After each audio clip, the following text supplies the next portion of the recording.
नमस्कार दोस्तों, स्वागत है आप लोगों का हमारे यूट्यूब चैनल आरटी सिक्वाल के ऊपर। दोस्तों, हम अपने चैनल के ऊपर ओशो की बुक मैं मृत्यु सिखाता हूँ की समरी हिंदी भाषा के अंदर कर रहे हैं और यह सीरीज़ हमारे चैनल के ऊपर कंटिन्यू चल रही है और अब तक हमने इस सीरीज़ के 22 एपिसोड अपने चैनल के ऊपर अपलोड कर दिए और आज हम 23वां एपिसोड लेकर आए। इस एपिसोड को शुरू करने से पहले अगर आप लोगों ने पिछले एपिसोड नहीं देखे तो हम उनके प्लेलिस्ट के लिंक डिस्क्रिप्शन बॉक्स के अंदर दे देंगे। आप वहाँ से उन एपिसोड को सुन सकते हैं। ओशो की किताब के अंदर कुल 15 प्रवचन हैं, जिसमें से हमने 5 प्रवचन को पूरा कर लिया और आज हम 6ठे प्रवचन में अभी चल रहे हैं। इन प्रवचनों को आप तक पहुँचाने का हमारा सिर्फ एक मकसद है कि आप लोग ओशो के विचारों को सुने और उन्हें अपने जीवन में उतारें और अपने जीवन में आप कुछ परिवर्तन लाएं। आज का जो 23वां एपिसोड है उसे शुरू करने से पहले अगर आप लोग इस एपिसोड को ध्यान से सुनना चाहते हैं तो आप लोग सबसे पहले अपने कानों के अंदर ईयरफोन्स लगा दें, जिससे कि आप लोग इस एपिसोड को आराम से सावधानीपूर्वक सुन सकें और ओशो के विचारों को अपने जीवन में उतार कर कुछ परिवर्तन ला सकें। तो चलिए आज का एपिसोड शुरू करते हैं। आप रोज़ सोते हैं लेकिन आपको कुछ भी पता नहीं है कि नींद क्या है। ज़िंदगी भर से सो रहे हैं लेकिन इससे कुछ फ़र्क नहीं पड़ता। ये मत सोचना कि हम ज़िंदगी भर से सो रहे हैं तो हमको पता है कि नींद क्या है। नींद का आपको बिल्कुल पता नहीं है, क्योंकि नींद तब होती है जब आप नहीं होते। ध्यान रखना, जब तक नींद नहीं होती तब तक आप होते हैं। इसलिए आपको वहीं तक पता है जहाँ तक मशीन को पता है। जहाँ तक मशीन बताते कि हाँ अभी सपना चल रहा है, वहाँ तक आपको भी पता हो सकता है, क्योंकि उस गैप में, उस रिक्त स्थान में जहाँ मशीन चुप हो जाती है और कह देती है बस हमारे वश के बाहर हो गई ये बात, ये आदमी कहीं चला गया है जहाँ हम नहीं पहुँचते, वहाँ आप भी नहीं पहुँचते हैं, क्योंकि आप भी एक मशीन से ज़्यादा नहीं हैं। उस गैप में आप भी नहीं पहुँचते। इसलिए नींद एक रहस्य है जहाँ हमारी कोई पहुँच नहीं है।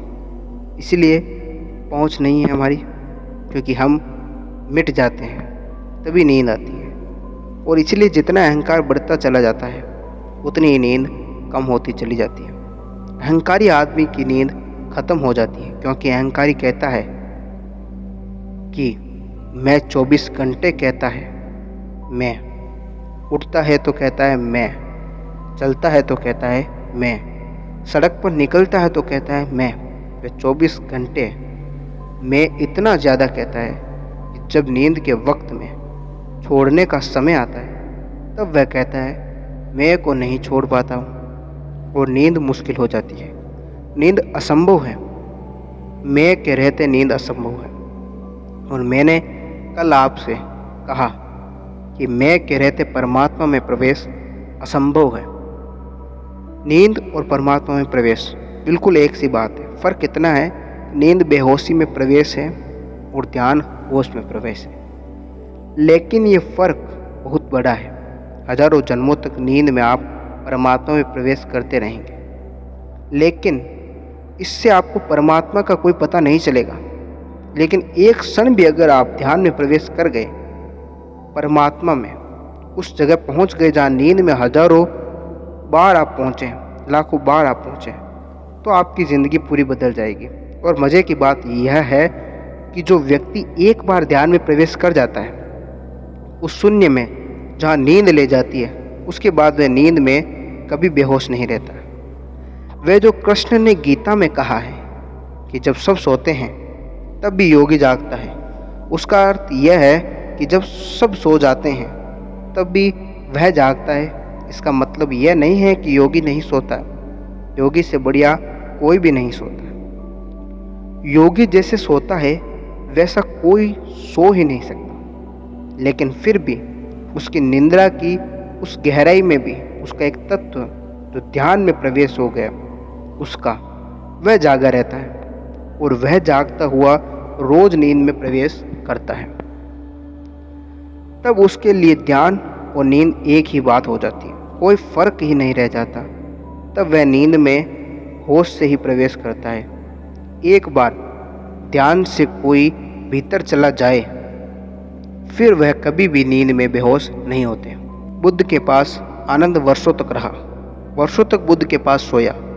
एक दिन बुद्ध से सुबह सुबह उसने पूछा कि मैं बड़ा हैरान हूँ, आज वर्षों हो गए मैं आपको देखता हूँ कि आप एक ही करवट सोते हैं रात भर। जैसे सोते हैं रात भर वैसे ही सोए रहते हैं। पैर जहाँ होते हैं सांझ वह सुबह वहीं होते हैं। मैंने कई बार रात में जाग कर भी देखा है। कुछ रातें मैंने पूरे बैठकर भी देखा। आपका हाथ भी नहीं हिलता है। जहाँ हाथ रख लेते हैं बस वहीं रहता है, जहाँ पैर रख लेते हैं वहीं रहता है। करवट भी नहीं लेते हैं। क्या रात भर भी हिसाब रखते हैं सोने का भी? बुद्ध ने कहा, हिसाब रखने की ज़रूरत नहीं है। होश में ही सोता हूँ तो करवट बदलने की कोई ज़रूरत मालूम ही नहीं होती। ज़रूरत मालूम हो तो बदल सकता हूँ। बुद्ध ने कहा, तुम जो रात भर करवट बदलते हो वह कोई नींद की ज़रूरत नहीं है, वह तुम्हारी बेचैनी चित्त की ज़रूरत है। वह बेचैन चित्त एक जगह रात में टिक नहीं सकता। दिन की तो बात ही अलग है। रात सोते में भी तुम्हारा शरीर बेचैनी जाहिर करता रहता है। एक आदमी को अगर रात भर सोते हुए देखें और जो प्रयोग कर रहे हैं वे हैरान हुए। रात भर बेचैनी जारी है। जितना दिन में हाथ हिलता है उतना रात में भी चलता रहता है। रात में भी जैसे कोई दिन में दौड़ता हो तो सांस भर जाए, ऐसा सपने में दौड़ता चला जा रहा है। सांस भर जाती है, थक जाता है आदमी। दिन में भी लड़ रहा है, रात में भी लड़ रहा है। दिन में भी क्रोध है, रात में भी क्रोध है। दिन में भी वासना से भरा और रात में भी भरा। दिन और रात में कोई बुनियादी फर्क नहीं है। सिर्फ इतना ही फर्क है कि थक कर पड़ा हुआ है, बेहोश हो गया है, बाकी सब चल रहा है। बुद्ध ने कहा है कि मुझे बदलना हो तो बदल लूँगा, लेकिन कोई ज़रूरत नहीं है। पर हमें ख्याल नहीं है। देखें, एक आदमी कुर्सी पर बैठा है तो पूरे वक्त टांगे हिला रहा है। कोई उससे पूछे कि ये टांगे किस लिए हिल रही है, चलते वक्त हिले, समझ में आता है। ये कुर्सी पर बैठकर टांगे क्यों हिल रही है? कहते से ही बंद हो जाएगा एकदम, एक सेकंड नहीं हिलाएगा फिर, लेकिन बता नहीं सकेगा कि क्यों हिल रही है। भीतर बेचैनी कंपा रही है, वह सब तरफ से सारे शरीर को कंपा रही है। भीतर बेचैन चित्त है, वह एक क्षण एक स्थिति में नहीं रह सकता है। पैर चलाएगा, सिर हिलाएगा, बैठे बैठे भी करवट बदल लेना चल रहा है। इसीलिए तो 10 मिनट ध्यान में बैठना मुश्किल हो जाता है, क्योंकि 1000 शरीर के हिस्से कहने लगते हैं, यह करो, पैर को यहाँ करो, सिर को यहाँ करो, इसको ऐसा करो, इसको वैसा करो। वह तो पूरे वक्त करवाते रहते हैं, इसलिए हमको ख्याल नहीं है। लेकिन ध्यान में हम ख्याल से बैठते हैं तो मालूम होता है कि ये शरीर कैसा है, एक सेकंड एक जगह नहीं रहता, चाहता है पूरे वक्त। वह मन ही उलझन, तनाव और मन की ही उत्तेजना, मन की ही तरंगे शरीर का प्रवाहित होती जाती है। नींद में कोई 10 मिनट के लिए सब खो जाता है। वे 10 मिनट पूर्ण स्वस्थ को और शांत आदमी को उपलब्ध होते हैं। सभी को नहीं, कोई 5 मिनट, कोई 4 मिनट, कोई 3 मिनट, कोई 2 मिनट, कोई 1 मिनट। अधिकतम लोग 2 मिनट या 1 मिनट ही उपलब्ध होता है। उतनी ही 1 मिनट पर हम 24 घंटे चलाते हैं। उस 1 मिनट में भी जो रस मिलता है जड़ों में उतर कर, तो उससे ही हम 24 घंटे के जीवन को चला लेते हैं। उतनी देर में दिया जो तेल पा सकता है उससे ही 24 घंटे जल लेता है। इसलिए तो दिया बहुत मंद मंद जलता है। उतना तेल ही नहीं इकट्ठा हो पाता है कि जीवन का दिया तेजी से जल सके, कि दिया मसाल बन सके, वह नहीं हो पाता है। ध्यान धीरे धीरे जीवन के स्रोतों पर खड़ा कर देता है। फिर ऐसा नहीं है कि हम उससे में चुल्लू भर कर लाते हैं, फिर हम स्रोतों में ही खड़े हो जाते हैं। फिर ऐसा नहीं है कि हम तेल दिए में भरते हैं, फिर तो तेल का सागर ही उपलब्ध हो जाता है। फिर हम उससे ही जीने लगते हैं और वैसा जीना नींद को विलीन कर देता है। इस अर्थ में नहीं कि आदमी नहीं सोता है, इस अर्थ में कि सोते हुए भी भीतर कोई जागा ही रहता है और तब सपने बिल्कुल खो जाते हैं। योगस्थ व्यक्ति जागता है, सोता है, लेकिन सपने नहीं देखता। सपने बिल्कुल खो जाते हैं और जब सपने खो जाते हैं तो विचार खो जाते हैं। जागरण में जिसे हम विचार कहते हैं उसे ही निद्रा में स्वप्न कहते हैं। स्वप्न और विचार में फर्क नहीं है, फर्क थोड़ा सा ही है।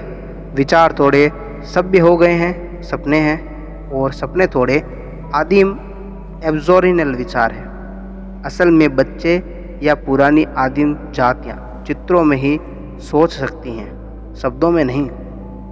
मनुष्य का पहला जो सोचना है वह चित्रों में ही होता है। जैसे एक बच्चे को भूख लगी तो बच्चा शब्दों में नहीं सोचता कि भूख लगी है। बच्चा माँ के स्तन को देख सकता है, स्तन को पीते हुए चित्र देख सकता है, स्तन मिलना चाहिए ऐसी आकांक्षा से भर सकता है। शब्द नहीं बता सकता। शब्द तो बहुत बाद में बनने शुरू होते हैं, पहले तो चित्र ही होते हैं। और अगर हमें भाषा न आती हो तो हम भी चित्रों का उपयोग करते हैं। आप कहीं परदेश चले जाएं जहाँ की भाषा आपको नहीं आती हो और पानी पीना हो तो आप दोनों हाथ मुंह के पास करके कहेंगे कि मुझे पानी पीना है, क्योंकि जब शब्द नहीं होते हैं तब चित्र की ज़रूरत पड़ जाती है। और मज़े की बात यह है कि शब्दों की भाषाएं अलग है, चित्रों की भाषाएं अलग नहीं है। दुनिया के किसी कोने में चले जाएं और हाथ चुल्लू बनाकर मुंह के पास करके कहें, कोई भी समझ लेगा कि आपको पानी पीना, क्योंकि चित्र की भाषा प्रत्येक आदमी की एक ही है।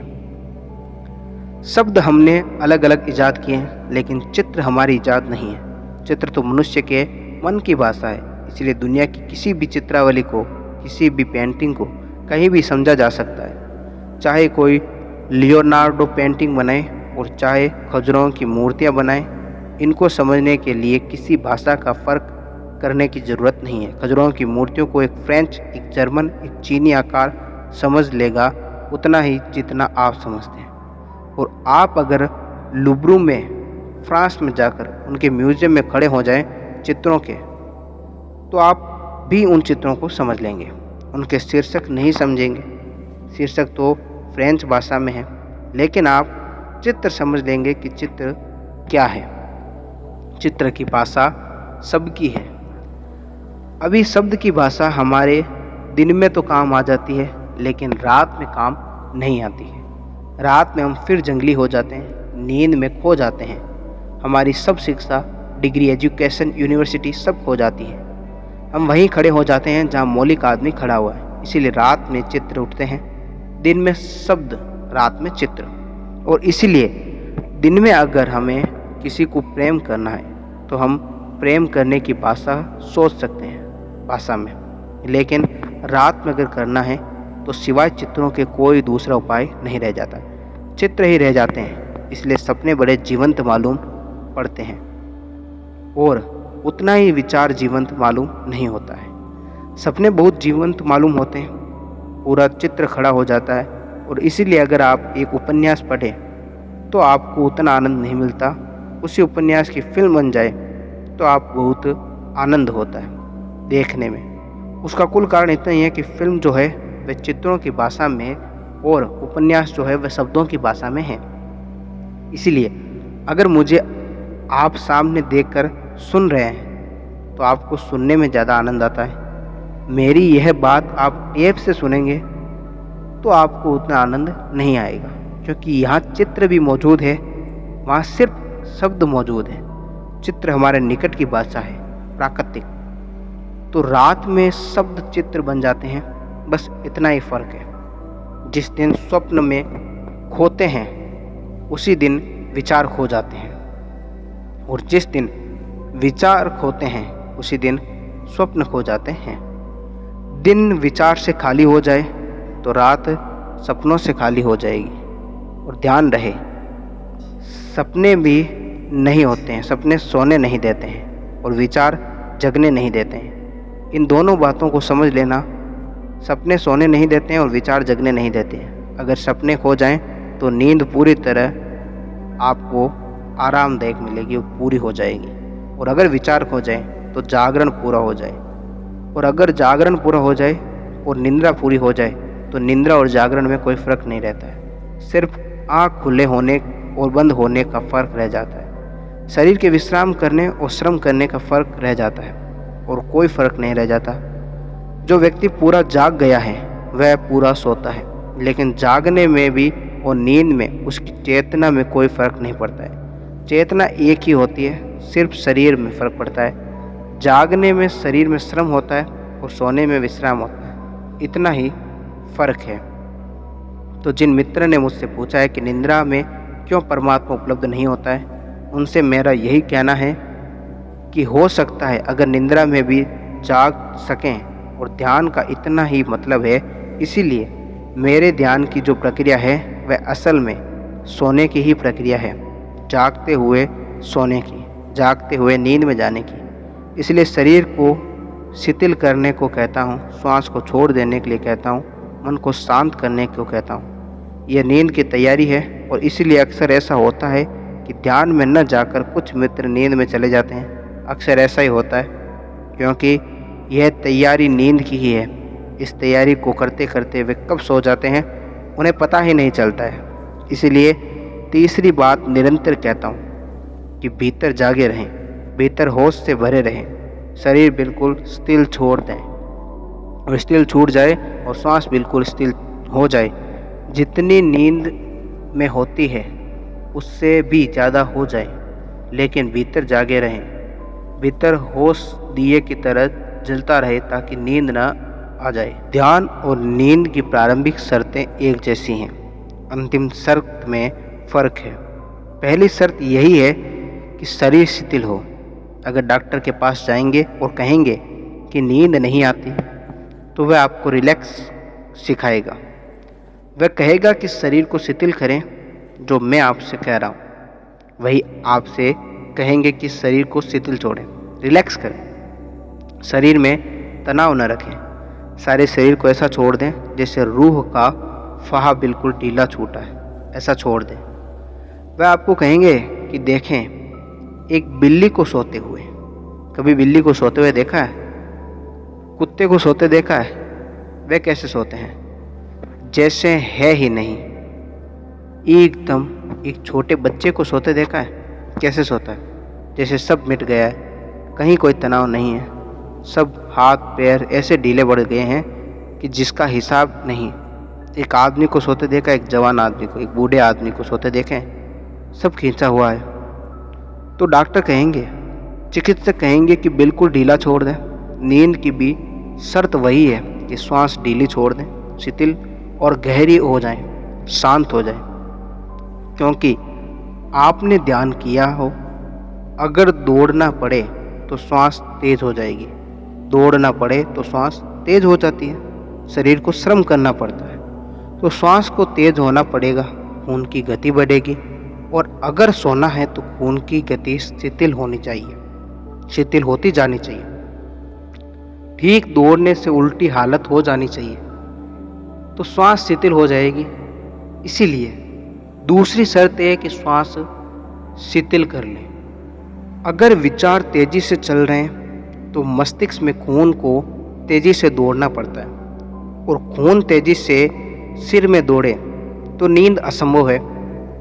नींद की शर्त है कि खून की दौड़ सिर में कम हो जाए। इसीलिए आप तकिया रखते हैं।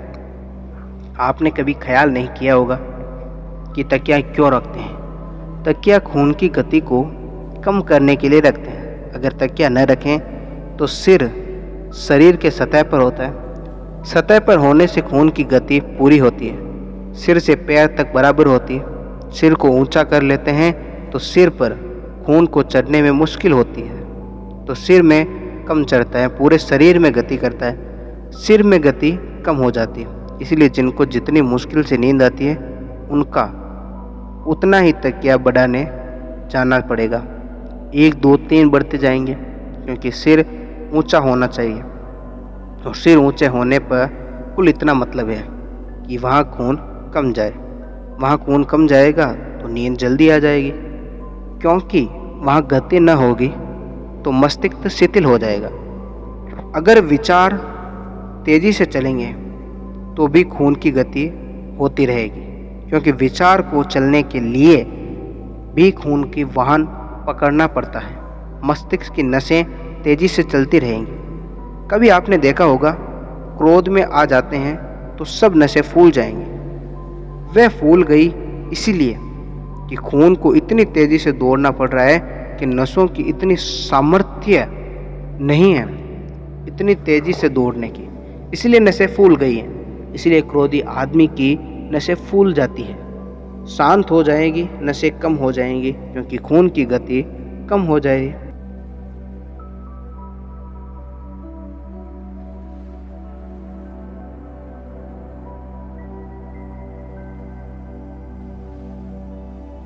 आपने देखा होगा, क्रोध में चेहरा लाल हो जाएगा, आंखें लाल हो जाएंगी। उसका और कोई कारण नहीं है, खून की गति तेज हो गई।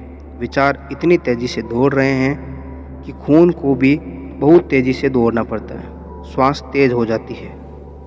और इसी तरह नींद के लिए ये शर्तें हैं। तो इसीलिए शर्तें वही हैं जो नींद की है।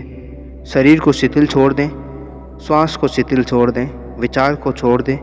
नींद की भी शर्तें यही हैं, ध्यान की भी शर्तें यही हैं।